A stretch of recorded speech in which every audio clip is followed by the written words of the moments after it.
Hey guys, welcome to another episode of Footy Banter and Insights. We are here to review another game week in the Premier League, and it turned out to be quite a game week indeed. Just off the top of the hat, I think United got a great result against Sunderland. I think Varun and Manan actually watched the match together, so would love to hear your thoughts on that. And then we had a super Saturday wherein Chelsea got a 94th minute winner against Liverpool. And of course, Arsenal are now top of the table, and we can see Varun's jersey highlighting that fact. So I think let's get down to the first big game of the weekend, which was the Man U Sunderland game. I don't think it was a big result. Yeah. Like how I said that, okay, this United team losing against City is unexpected lines. I think United beating Sunderland at home is unexpected lines. Of course, it was an important result. I don't think it was a big result. And like I've seen a lot of like jubilation and elation and appreciation of the performance, but I feel United, especially after scoring the second goal, they just like put the handbrakes on and they were sort of coasting.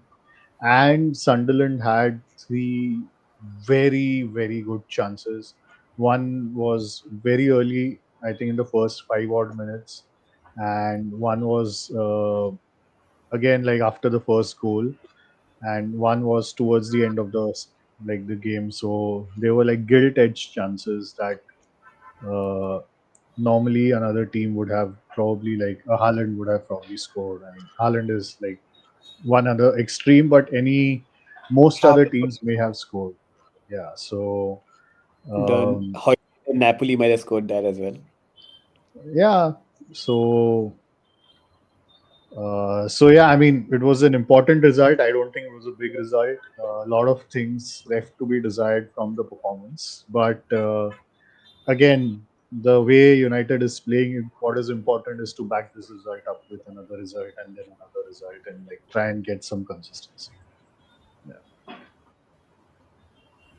I think it was an important result because I think Amorim was under a lot of pressure. And then if he would have dropped points or if United would have dropped points this game week, right? Then going into international break, it would have been a massive circus. It would have been like a circus for 2 weeks before Yeah. United played another game. So I think from that point of view, it's more like a monkey off the back going into the international game week. Yeah. So from that point of view, I think an important result. So Agreed. yeah, Agreed. Also, Agreed. consider the fact that Sunderland before the game had 11 points, and if they would have won, they could have been at 14. And United, if they would have lost, suddenly all the media, including the former United players, were already kind of turning the screw on his back. They would have had correct. a field day. But it's Exactly. too early in the season to, really compare that, okay, this team had this many points and this team had these many points and stuff. Yeah. Like if like United's start of the season in terms of fixtures has also not been very easy. I believe alongside Arsenal, it's been one of the more difficult run of fixtures. So, so it's like I prefer to not go into that. Okay, this team is like 3 points ahead, or this team is 20 positions ahead, or something this early in the season. I think just based on talent, United winning against Sunderland at home is not so surprising or so big. It is important, of course, because we need to start winning. And as Varun said, it's important to just have like a little less media circus around the manager in the 2 weeks of the international break. Uh, so it's important, but I don't think it's big at all. And I don't feel the performance was big either. Like it was a pretty average performance. Although Lamens was good in terms of his collection and what shot stopping, whatever limited he had to do. I was telling Varun's plural while we were watching the game that his Yeah, तो ये सब distribution statement में plural sound very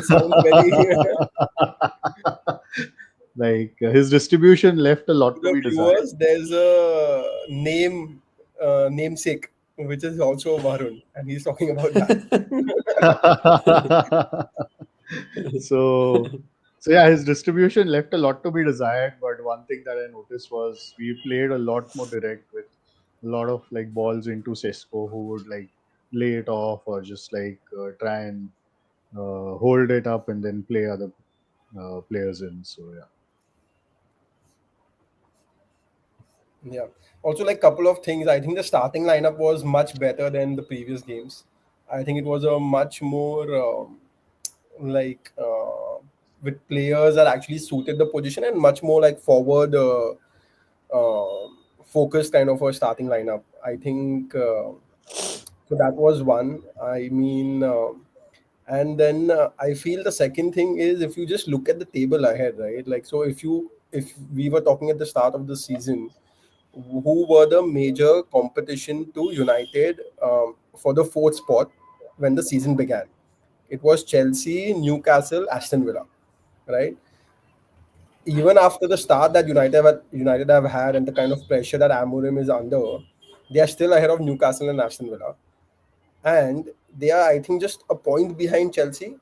So I think from that point of view, it's, I mean, it looks bad, but it's just the start, as Manan is saying. Like there are like it's not even like we are not even 1/5 of the season through, right? So a lot of games left and a big chunk of the season left.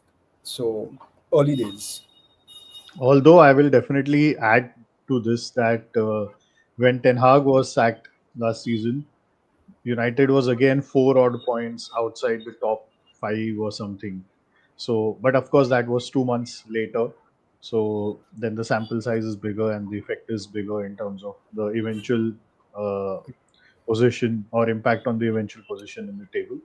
Correct. But yeah, I think it's too early to, there's so much dynamism happening on the table. Like one result takes you up 5 places, and then Correct. another bad Correct. result takes you down like 6 places. So right now, just like get wins and like try and improve performances. That's what I'm looking for as a United fan. Like, be consistent.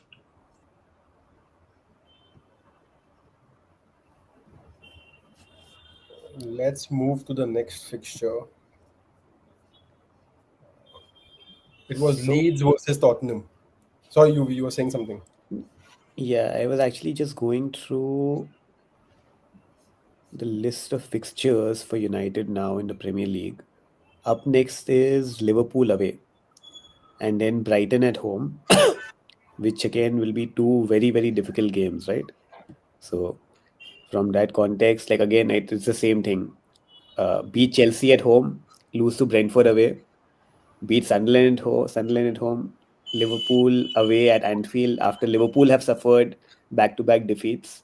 So, yeah, I don't But it's also an expect it. opportunity. So, like, I mean, Liverpool has not been impressive this season.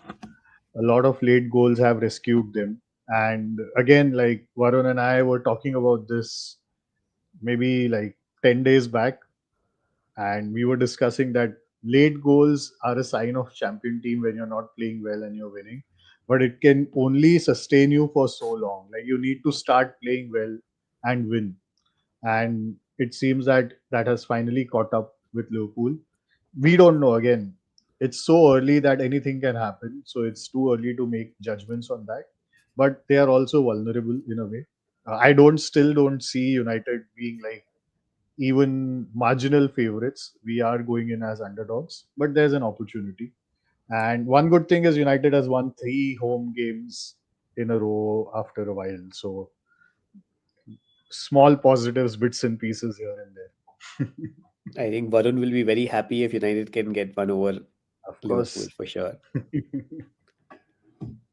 Okay. So Varun, you're on mute. I'm currently seeing even Man City as a big threat because of course we'll discuss it when we discuss Man City's game for the weekend. But the way they are kind of Guardiola has tweaked the tactic and kind of made Haaland the focal point of all the play. I think going into the season, I think they are also like a big challenger. Can't rule them out. So yeah, And you see again the one-on-one save which Donnarumma made, right? yes, That yes, kept them in the game. correct. What difference he's making? It's unreal. Yeah, So, like, now that we are discussing that game, let's discuss it because last week against Brentford, Igor Thiago had a very similar like run on the goal, and Bindy didn't come out to you know narrow the angle, and he got a shot towards the near post. Of course, a bullet rocket shot, but those kinds of differences. So, like for Yes. me, City is winning not because they are playing very good football. They are just winning because they have like a personnel advantage over most of the other teams that they are playing. Like they have Haaland who's going to score from whatever half chances or quarter chances that he gets. They have Donnarumma who's going to protect the goal.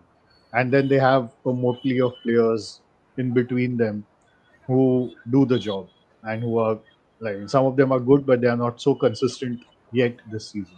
And now the strategies change from like goalkeeper to forward, and then like those kind of the football has changed a bit also. So these two are the most important. Like against Brentford, I don't think they were very good. Like Brentford had a lot of chances themselves. It's not like City controlled the game even defensively. Like sometimes okay, you can park the bus and be in control of the game even though you don't have control of the ball. So I don't think they were very impressive, but it's a new style for majority of the players also. So it may Yeah. take time for like the tweak to happen, the adaptation to happen. And City, if I'm not mistaken, City were my choice to win the Premier League this season when we did a review or a preview So were to the they. So season. were they my choice. So Yeah. So yeah, I think they are a threat, but they are not impressive yet.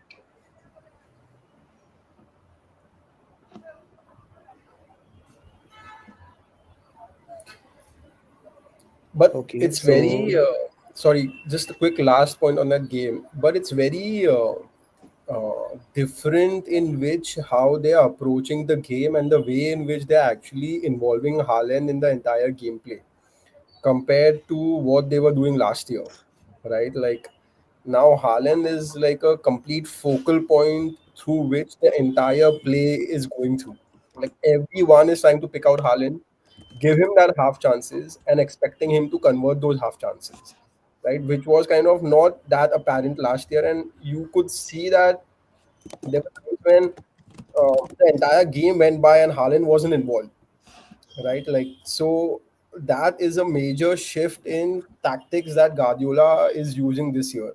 Now, if in the early phase of this tactical change they are being kind of effective to the extent that they are right now, imagine once they improve on this gameplay, then they might be extremely dangerous because at that point Haaland will become a focal point, but also other players will join in, right? So um, it's more like how at one point Messi became a very strong focal point in that Barcelona team, right? Like, and all the play went through Messi.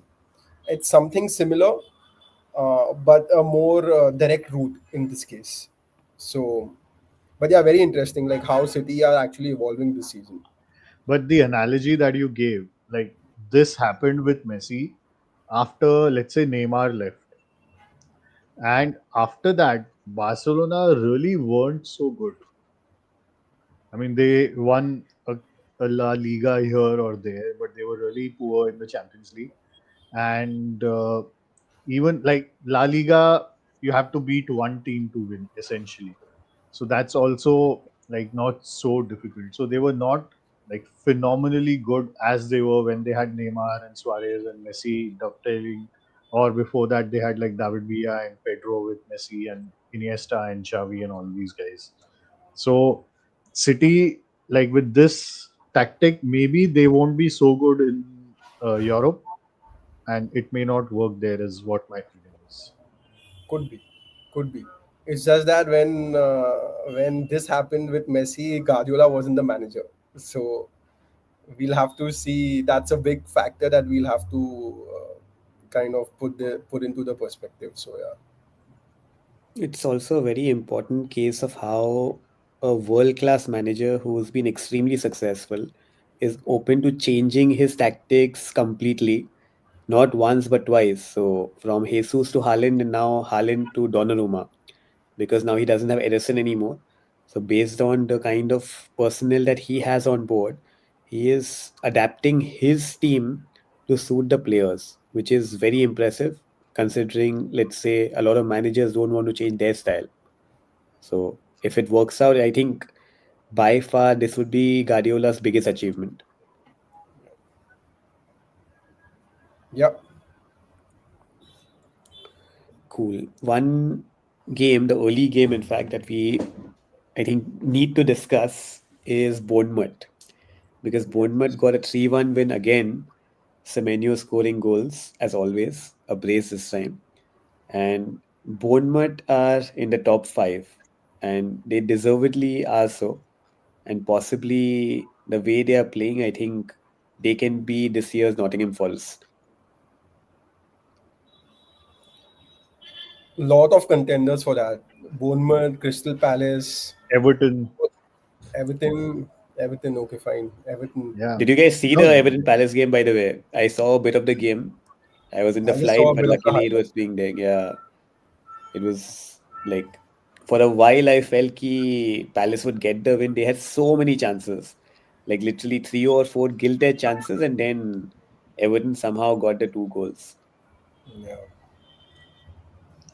yeah, I think Bournemouth were the Nottingham Forest for a large time in the last season as well. So they did pretty well in the first half and then tapered off a little in the second half to finish like somewhere proper mid table.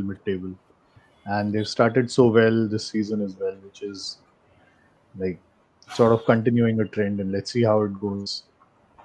Because over a course of a season, you need a squad. Like injuries affect you, various things happen. Yeah.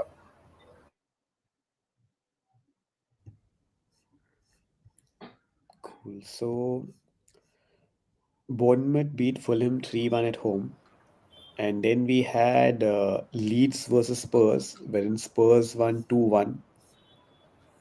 And But Leeds I, dominated, huh? Acha, did you happen to catch the Ah. game? No, I was reading about it and then I saw Okay. the extended highlights.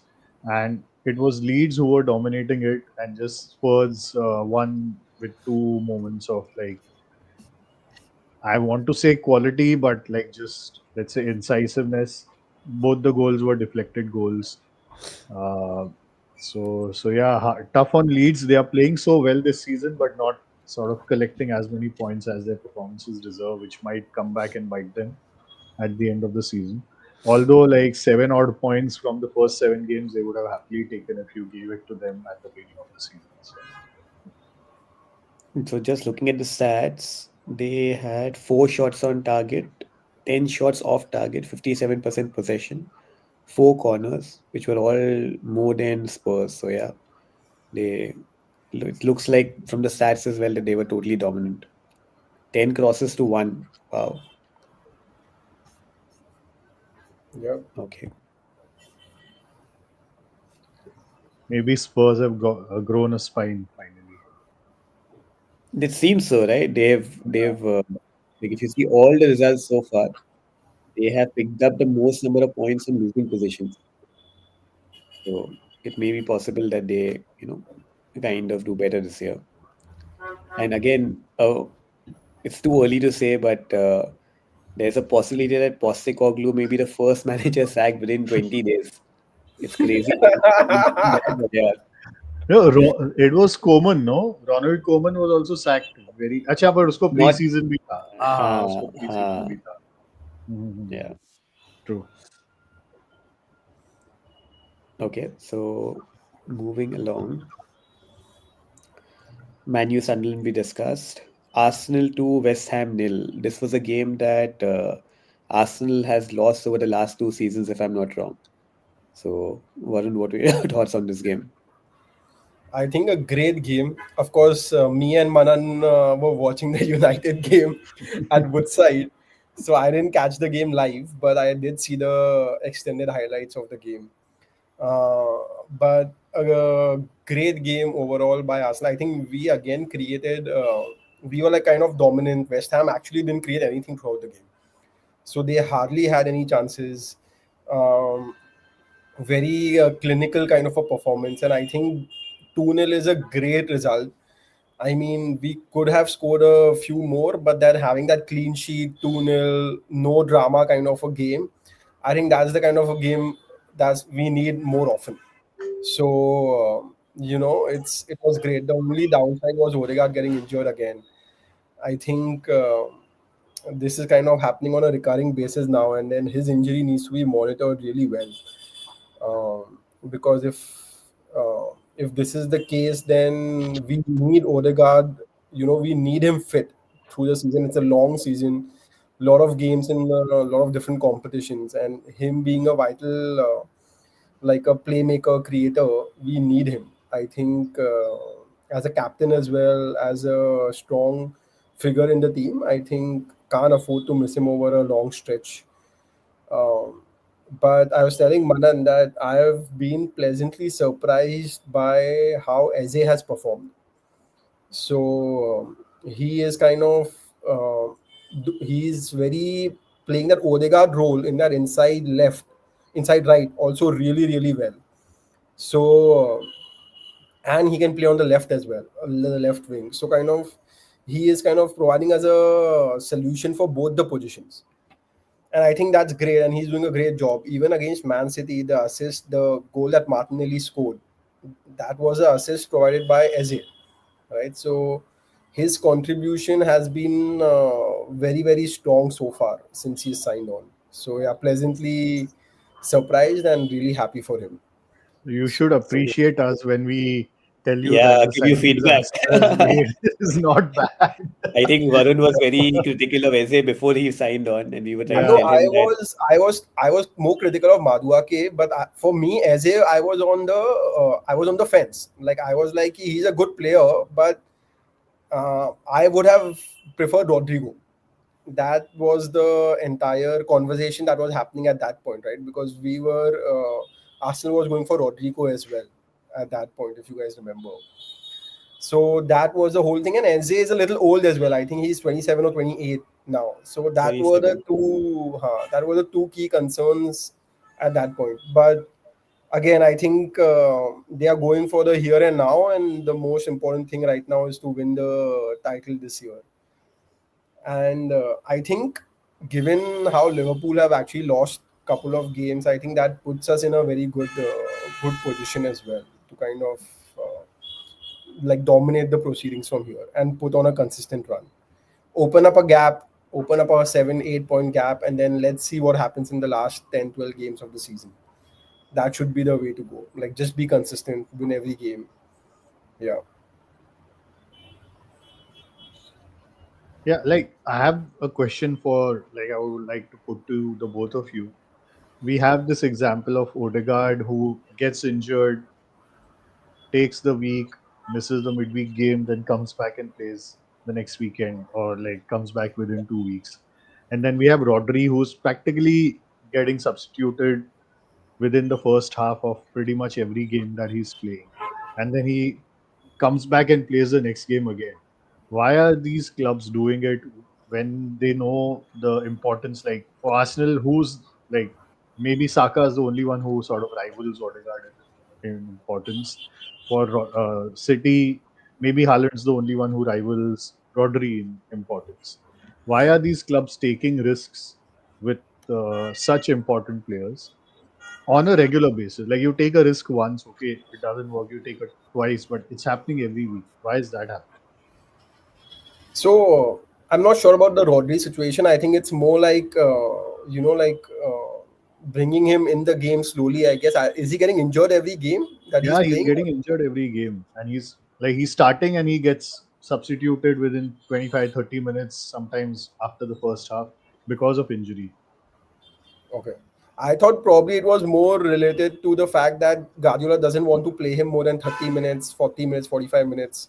And instead of bringing him for the last 30 minutes, he's better to bring him on the first 30 minutes, score a goal, go ahead, and then kind of bring him off and then kind of see the game out or something like that. But like, I don't know if he's getting injured, that's a little surprising. With Odegaard, what is happening is um, the last two couple of injuries that he has had over in this season haven't been that severe. So as soon as there's a minor injury in the middle of the game, just as a precaution, because we have other players, we remove him, and then probably after a week or 2 weeks of break, that kind of injury settles down, and then he's kind of starting again. But the problem is that whenever he starts, he's getting injury again. So like, and it's not the same injury, it's like different kinds of injury that are happening to him. I don't know what's happening. He was very unfortunate this weekend as well, because I think it was a strong tackle that came in and kind of jarred his knee, right? So um, I think It it's came more in at the right time. I mean, with injury, I would never say it's a right time, but ठीक है. Like, yeah, I mean, I Odegaard को think नींबू मिर्ची भेजते हैं. क्या Odegaard को नींबू मिर्ची भेजते हैं नजर उतारने के लिए कि वहाँ- this weekend was very unfortunate, yeah, very unfortunate. And in fact, midweek, he actually played a big chunk of the game, right? So he was looking very good in the midweek. Uh, and the hope was that he would kick on from here, but this injury was very uh, so I don't think the club are actually starting them when they are half injured, or like uh, kind of semi cooked kind of thing. I think it's just that at least with Odegaard, I know he's been very unlucky. So the beauty of this Arsenal squad depth is that you look at any position now. Saka got injured, Madueke stepped up. Madueke got injured, Saka's coming back. Martinelli has started performing really well. If not Martinelli, there's Trossard and Eze. You've got Gyökeres up front. Havertz is injured. When Havertz comes back, he's an option. You've got Odegaard, you've got Nwaneri, you've got the kid, I think Dauman. Then Yeah, you've got Merino, Rice, as well as Eze who can play in that channel. But honestly, this is the best Arsenal squad that I would say has been there since the Invincibles time. So, like, absolutely no weakness out there, right? It's just player performances. So, and correct. even if you look at the back, Ben White comes in, does a brilliant job. Timber does even a better job. Calafiori is keeping Skelly. Lewis out of the team, Kelly out of the team, which is he must be a shoe in for the next year's World Cup as well if he gets enough game time. Then you've got Gabriel and Saliba, and Mosquera is actually a very good defender. You've got this guy, the Ecuadorian Henkapi, who's come in instead of Kibior. He's amazing. You've got Raya, who's going to play most of the games, and then Kepa, who can be a good backup. So honestly, there's zero weaknesses in the squad, and this squad is now kind of maintained over the next 3 4 years, right? Age profile wise, talent wise. Maybe a Trossard will go out and maybe a better player will come in. Maybe a Jesus will go out and another youngster will come in. There are a couple of youngsters who are knocking on Arsenal first team as well. So Yeah, I think uh, Borta has done a brilliant job, to be very honest. I think he has taken up the mantle from where Edu left off and actually done better. Saliba signing a new contract was big. So I would be very, very surprised if this Arsenal team doesn't win the title this year, or at least doesn't win one or two trophies in the next couple of years. the platform is set, as you're saying. Like the Yeah, platform is there now. It's all about for the players and the manager to deliver. So yeah. Like yeah, there's no weakness. So yeah, it's just upgrading on upgrades here and there. correct, correct. There's no, yeah. So basically, every position has a cover and a decent cover to it. So, which was, I think, so that's why like a lot of people say that Arteta hasn't won like last few years. We have just been coming second. Honestly, if you ask me, did we have a winning squad at that point? I would say no. Right? I think this is the first year, as you are saying, that we actually have a winning squad. So this is where now I start judging the players, especially the manager from this year onwards, because last year again I was like, you guys are very confident that Arsenal kind of will win the title, but again I've been saying that for the last 2 years that we don't have the squad, and they were gaping holes. Like we are too dependent on Odegaard, no backup for Salah, no backup for Saka. So no backup for a lot of other players in the midfield. No backup for Declan Rice. No backup for Thomas Partey. So I think this year is where I feel now we need to start judging Arteta and the team, basically. So let's see. But I think the squad is great, as you're saying. I think the platform is ready. We just need to deliver now. So yeah. Okay. Moving along to the next game, Chelsea Liverpool 2-1. Unfortunately, I missed this game completely, but saw a lot of extended highlights and post match reactions and blogs and podcasts. And very, very impressed with a lot of things that Chelsea did. I think first half Caicedo goal was the Yeah. top, right? Like that was amazing. Rocket. Yeah. Yeah. And then second half, Chelsea actually dominated in terms of chances created. And even the final goal, which was scored, was a very good team goal. Even before that, Gittins had a good shot. Enzo had a header which hit the upright. Estevao had a curler which got missed at the far post, or it was save at the far post. So, matlab, and considering that Chelsea actually had their fifth and sixth choice centre backs playing, who also got injured and were replaced by a right back and a left back to play centre halves. It makes it even better in terms of how they manage the game.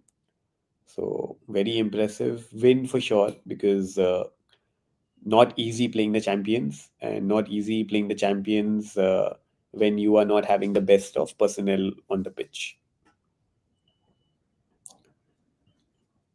What was your view? I'm sure you guys would have watched the match after that. No, we didn't. We No, didn't. you didn't. Manan had to wake up early the next day. uh, Yeah.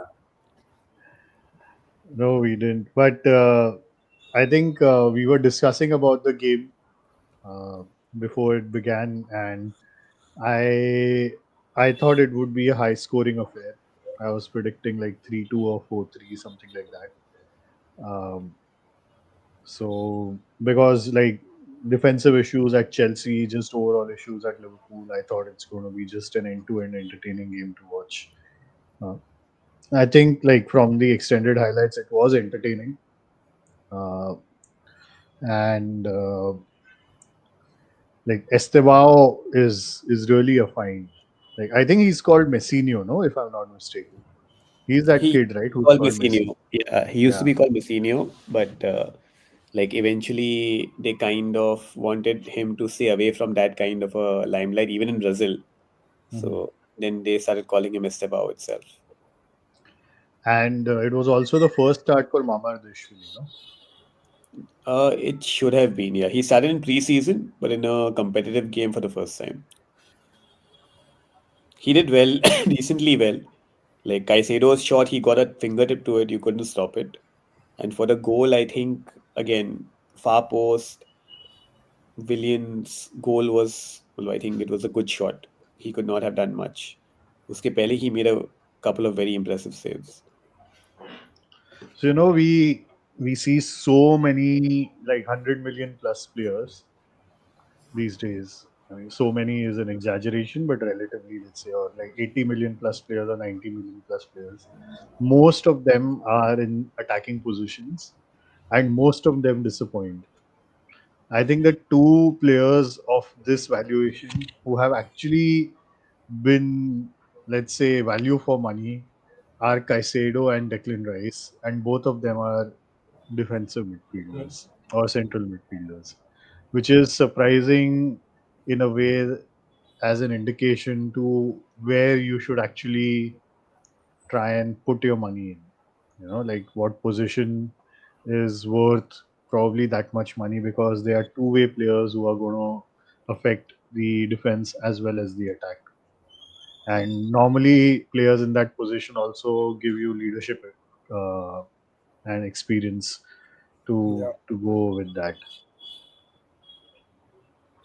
No, you can No, control the very game, fair right, from point. that position. So, yeah. Also, if you see both Declan Rice and Caicedo were Premier League proven Yeah. uh, players. It wasn't that Declan Rice more, to be honest. Caicedo को 2 साल ही हुआ था. but So he was he doing was really well, still, right? In that yeah. 2 years, he did really, really well. So it wasn't as if they signed him from like a like a unknown league and paid 100 million or something like that. So Hmm. I think that is also like a very important thing. I feel so. Yeah. On the subject of that 100 million, Isaac's assist was world class.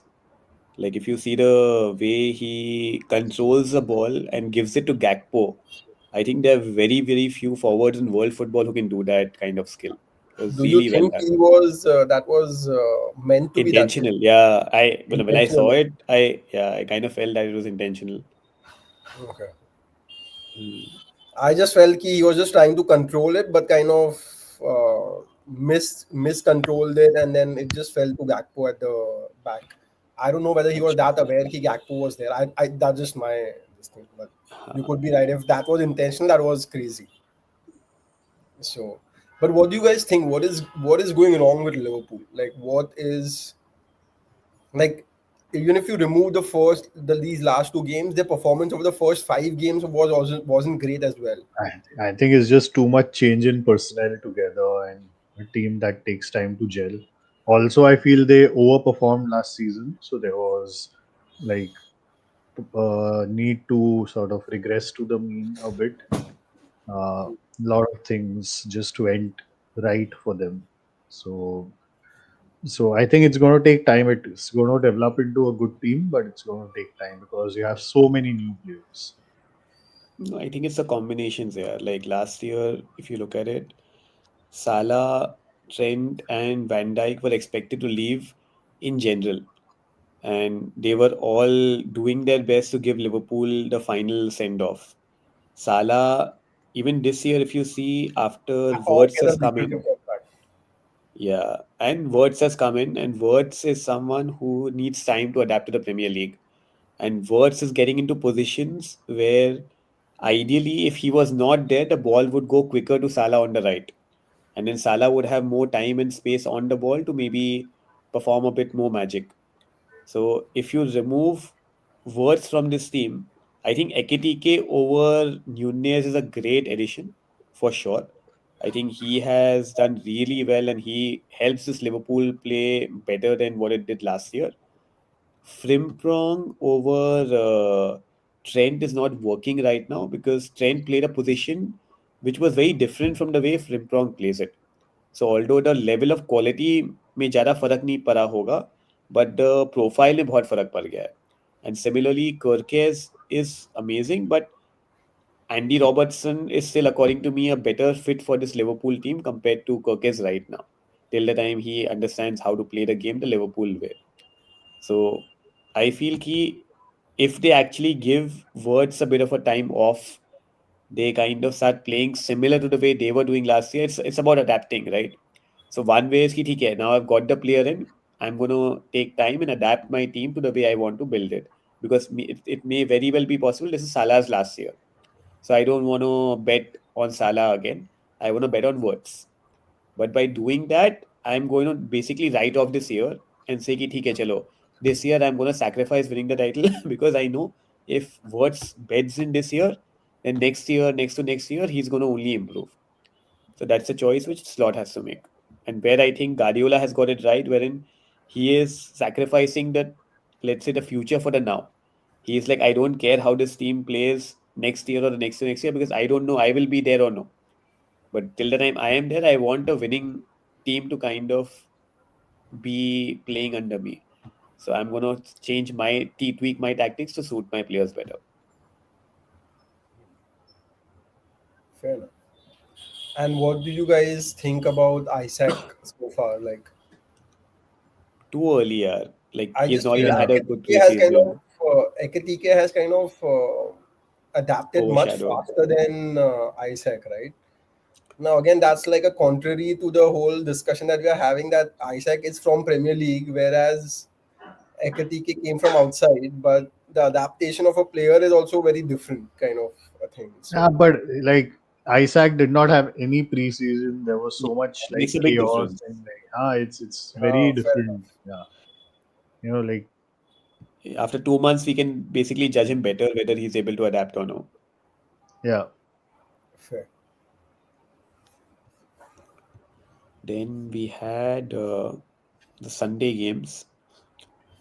Very interestingly enough, I watched most of these games a little bit. I saw the Newcastle Nottingham game, which was a very big win for Newcastle.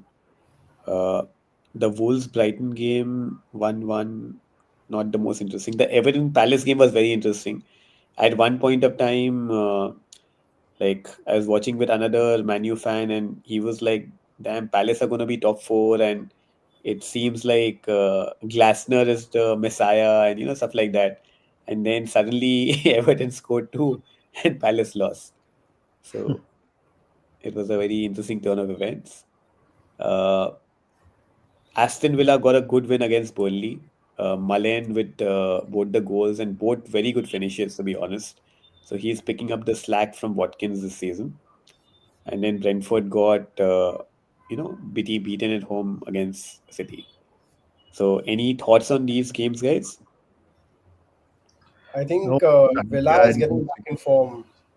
Yeah, Like they three kind wins of back to dominated back. the game. Yeah, they kind of dominated the game as well. So good to see that they are coming back in form after the slow start that they had. It just makes the challenge for the top four position even more interesting. So yeah,